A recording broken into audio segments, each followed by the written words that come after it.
How's it going, everybody? Welcome back to the channel. My name's Gianluca. I'm a final year medical student studying in Canada, and just a few days ago now, I was super excited because I wrote step 1, and then I figured out a few days ago this week that I passed the step 1 exam, and that's why we're here today. I wanted to get this video out to you guys now while the tips are still fresh.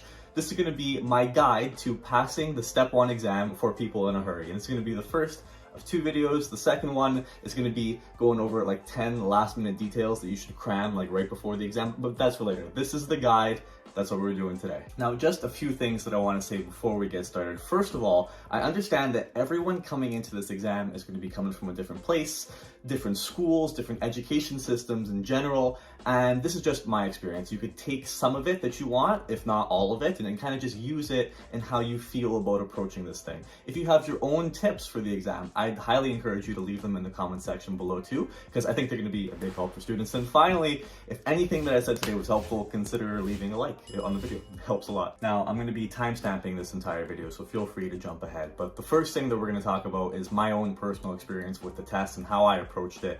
I am a final year Canadian medical student, which means that our education system here is slightly different than the way they do things down in the States. Especially over the course of the last few years, there has been a big switch from learning things that are more basic science focused to learning things that are going to be more clinically relevant for the majority of specialties. And that's why when I talk to Canadian students and different international students, I strongly believe that if you were at an American school, you could probably even get through this a little bit quicker than I did and a little bit more efficient. If you come from a school that's outside of the traditional American system, you're going to find this a little bit more difficult. And step 1 is a beast of an exam. There is no way around it. Now, I'm also going to assume that if you're watching this video, you probably already know about how the step 1 works, what they're evaluating, how it's marked. And if you don't, I'm going to link a video up here, something that I made in the past. Now, when I studied for this exam, I studied part-time for 3 months. I was full-time in my clinical rotations, and at the same time, I also had to work on my residency applications, and then I had to work on my residency interviews, and we didn't get any dedicated blocks to study for the American exam because I'm a Canadian student. So this entire 3-month plan, part-time, for people in a hurry. Now, the next thing that we have to talk about are resources, because really there is only one resource, and this is not a sponsored video. These people don't even know that I exist. I wish that they did. I reached out to try and get you guys a code in the past, but I never heard back from them. But nonetheless, the single most important resource when studying for the Step 1 exam, in my opinion, is UWorld, and there are no questions about that at all. You get the block of questions. There are, I think, 3,600 questions. You're going to go through them all, and then you're going to do the review for them as well. So in total, one pass of UWorld, if everything goes perfectly for you, could usually be around 5,000 to 6,000 questions. There are a lot, and they are amazing. The solutions that they give you are great when you get something wrong, and it explains the answer really, really well. I also coupled UWorld with the first aid for the Step 1 book, the actual physical book, and I personally like that. I read the entire chapter for the biochemistry section and the immunology section, and we'll talk a little bit more about why later on. But I also really liked having it there to cross-reference when I got things wrong. I wouldn't recommend reading UWorld cover to cover if you are in a hurry and you are just trying to pass this exam.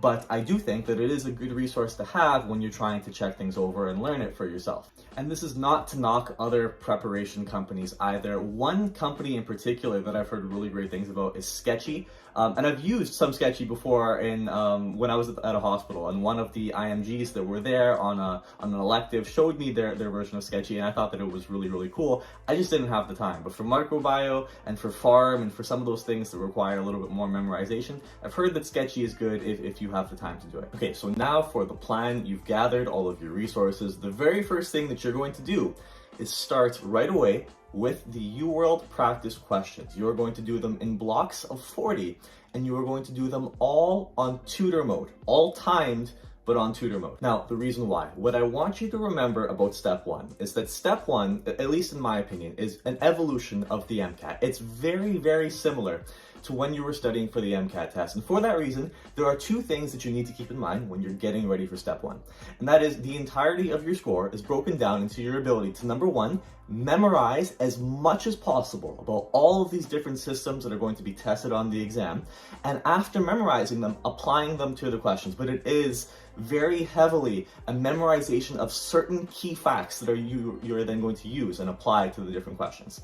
And the second thing that you're going to need to do is learn how to recognize incorrect answers and cross them off. That way, if you do have to guess on a question, you increase your probability that you're going to get it right, because if there are 7 or 6 answer choices, for example, you cross off a whole bunch of them and choose the correct one. Now, because step 1 is so heavily focused on memorization and application, tutor mode on the UWorld practice questions are going to allow you, in large, to bypass the content review section. Previously, if there was no such thing as tutor mode, or in the past when you were aiming for a very, very high score, you would read through all of step 1 for the first aid and memorize every single crucial fact on there, reread things.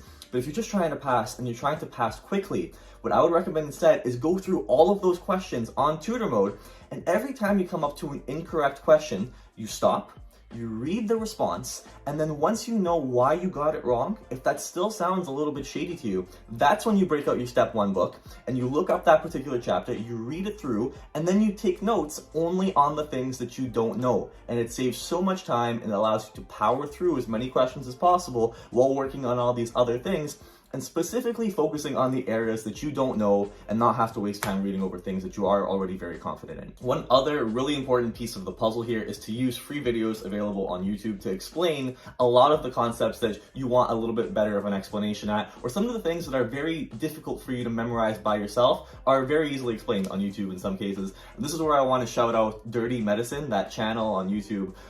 Dirty, thank you so much for all your help on this thing. He was amazing at explaining so many different topics, and if there's something that you don't know, I would say right away, go to YouTube, see if Dirty Medicine has an explanation for it, because those are some high yield videos for sure. Now, once you have the basics of that plan lined out, the rest is easy. What I did over the course of my 3 months is, for 3, 4, 5 hours a night, do as many question blocks and 40 question chunks as I could, back to back to back on tutor mode. I would aim for around 150, 160 questions on average per night. And then what I would do is, as I got questions wrong, and you will get a lot of questions wrong, UWorld will show you how many questions you've got wrong, and they'll move the incorrect questions to a separate bank. Keep an ongoing tally of how many incorrect questions you have, and once you have more than 300 incorrect questions, it's at that time that you start doing blocks of 40 from your incorrect question pool. And what this does is, eventually you have to go back and review and answer those questions, but let them build up a little bit so that you have time to forget what the right answer was. So when you go back and tackle them again, you won't just know that that's B because I remember that it was B, but instead you'll have a fresh shot at that question. You'll remember a little bit, and hopefully it'll allow you to consolidate that information a little bit better. Another thing that I did longitudinally as I went through is that I made handwritten notes of anything that I thought was important in terms of mnemonics and high yield information, and I wrote them all in books. And then every 1,000 questions that I had made it through, I would go back to my books and I would go over all of the mnemonics and everything that I wrote down, and really just try to draw attention to the highest yield details there. Now, you're going to follow this plan for the first 2 months. Hopefully at the end of 2 months, you're able to get through all of the UWorld questions, and hopefully you guys also are not applying to residency at the same time that you're doing all these things like I was, because it got very difficult towards the end and I wasn't able to do this. But what I would recommend to you is that in the final month, what you're going to do then is do UWorld a second time. And maybe once a week or every 5 days, whatever you're comfortable with, you're going to do some form of practice exam. And this is really going to be the first exposure that you have to doing questions without the tutor period, and really just answering many questions in a row without knowing how you did on those questions. But I do think that this is going to be highest yield. This is how you get everything done. In your last month, I would start with the UWorld practice tests. They're 4 hours a piece, and there are 2 of them. It's included in your subscription. Now, after every practice test that you do, when everything's said and done, that's it. That's all you do for the whole day. You do that practice test, and the next day, instead of doing UWorld questions, you go back and you review all of your answers from that practice test. Why did you get things right? Why did you get things wrong? Why did you choose certain answers? It really helps you to consolidate those practice forms at the end are the highest yield things, but you're going to save them for the last month, in my opinion. Just trying to get everything concise leading into the exam. So now the last part of the video are just a few tips that I want to include right at the end now, things that will make your life a lot easier and things to remember as the test day is getting closer and closer. The first thing is, in your first and second years of medical school, you really should be going through the Anki deck, in my opinion. Those 36,000 questions in the Anki deck are all very high yield. Many of those questions showed up all over my practice exams and the actual exam. And I would say over the course of 2 years, if you're able to get through the entire deck, it's very, very high yield. And I think that it's going to make your life a lot easier when you're studying for STEP. The second thing that I want to say is do not freak out. Do not get too worried if you are answering UWorld questions, especially in your first pass, and you're not getting 70-80% on the questions. I know Reddit and different people posting on Reddit have tended to freak out medical students a lot when it comes to this particular thing. But I remember, especially in the beginning, as I was going through UWorld, some of those 40 question blocks, especially as I started stringing them together, I'd get like 35%. 40%, 30%, sometimes you'd go backwards, right? And don't let that scare you too much. What I will say is that my final stat at the end of going through UWorld was 90% completion with a 53% correct answer ratio. And there is a document that was created a long time ago. I will link it. It's also found on Reddit, but it shows you approximately where you are likely to score compared to how many of the questions you have gotten right in your first pass of UWorld. And I think with about 53% completion, I was lining up somewhere in around the 205 range or somewhere around the low 200s. You do only need a 196 to pass the exam. So, you know, don't worry if you're not getting 70, 80, 90% correct. The UWorld questions are very difficult. The next tip is that the UWorld practice test, the full-length, their version of the full-length test, that 4-hour test is not predictive of your score. And I know different people have said this in the past, but the closest thing that you could get to your actual score are the full-length NBME questions. Do not use UWorld practice questions as a predictor for how you're going to do on the actual test. Both times I did the UWorld practice forms, the 4-hour tests that they have, I didn't get a passing score on either of them. And what happened was I would work the full shift that I had on emergency psychiatry that day. I came home exhausted and I sat down for 4 hours to do this practice score. And I think the first one I scored a 190, so it was the 17th percentile. And the second one was lower than that. I went down for their form 2. I got like a 176 or something like that. Both times though, I acknowledged that even though, you know, I got a 190 and a 176, on the percentile chart, I was ahead of the passing percentile that you need for step 1. So for example, when I scored a 190, I was in the top 17th percentile. You really only need to be top 5th percentile to pass the step 1 test. And we're trying to pass. That's what this whole guide is about. So do not freak out if you're not getting 200 on the UWorld practice test. One thing that I will say for myself is that I am very good at memorizing things. And when I get a question wrong, I am very unlikely to get that question wrong again in the future. And therefore, the benefit of doing the UWorld practice forms was not really to see what score I was getting, but to be exposed to even more content and to memorize those answers so that on the actual test day, I will have seen something similar and I would have been able to answer those a little bit better. And finally, my last tip that I think people need to know if you are not an American student like myself is that the differences that I was able to highlight, these danger areas that are significantly more detailed on this exam than what I was previously exposed to in my own education. There's a few that I've highlighted here.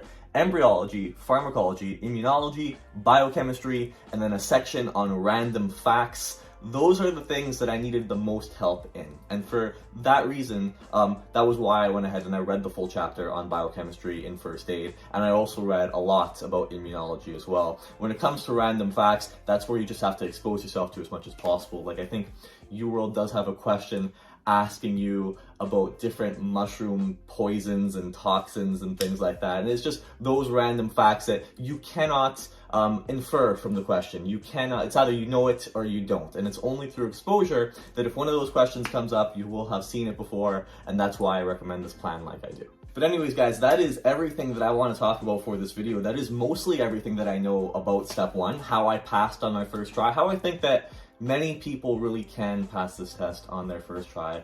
if you are a medical student in relatively good standing. It doesn't matter how busy you are, if you are willing to put in a pretty crazy amount of work. Like I said before, step one is a really just insane test, and I don't want to downplay it, is what I'm saying. I made this video, this is how I studied. If you go back and look at some of my earlier vlogs, I was having a pretty rough time about it, working all day and coming home, and I'd go to sleep at like 3, 4 in the morning and have to wake up at like 6:30, so 2.5 hours of sleep sometimes, and it was terrible. There's no way around it. But if this is something that you want to do, I hope these tips help you in some way.